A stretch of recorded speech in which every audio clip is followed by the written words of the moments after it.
Monsoon बारिशों की बात करेंगे। इस्लामाबाद और रावलपिंडी के नालों पर तजावुजात पानी के बहाव में रुकावट बन गई है। सैदपुर गांव की बात करें, वहां पर तजावुजात और तरक्याती कामों के बायस नाले की चौड़ाई भी कम हो गई है। जबकि नाला लई की सिचुएशन की बात करें तो वहां पर चौड़ाई माजी में इंतहाई ज्यादा थी, लेकिन तामीराती मलबा और कचरा मट्टी डालकर किनारों पर तजावुजात कायम कर ली गई हैं।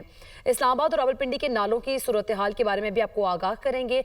दुनिया न्यूज़ के नुमाइंदगान यहाँ पर मौजूद हैं। सैदपुर गाँव में फौजिया अली मौजूद हैं, उनसे वहाँ की सूरत हाल से मुतालिक जानेंगे। जबकि रावलपिंडी में कटारिया के मकाम पर मौजूद हैं अहमद भट्टी और जी सेक्टर नाला इस्लामाबाद में आदल तनोली सूरत हाल से आगाह करेंगे।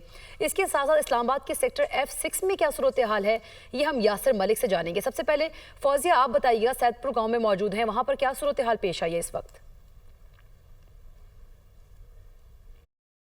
जी बिल्कुल, विफाकीदार हुकूमत मारगला की सरसब्ज़ और शादाब पहाड़ियों के दामन में वाक़ है और इसके बीचों बीच बहते नालों का पानी भी मारगला की पहाड़ियों से ही आता है।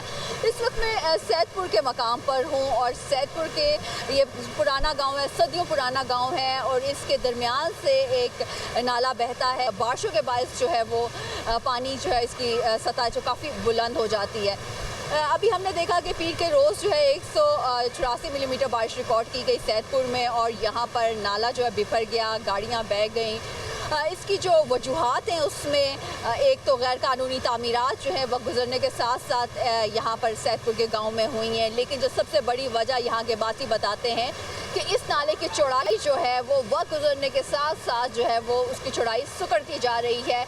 20 से 25 फुट चौड़ा नाला जो है अब उसकी बाज़ जगह 10 फुट तक रह गया और बाज़ जगह उससे भी कम। इस वक्त तक हमें कोई इंतजामात यहाँ पर नज़र नहीं आते कि अगर पानी का रेला उसी तरह आए तो वो पानी आगे कहाँ जाएगा, वो मज़ीद तबाही भी मचा सकता है। जी।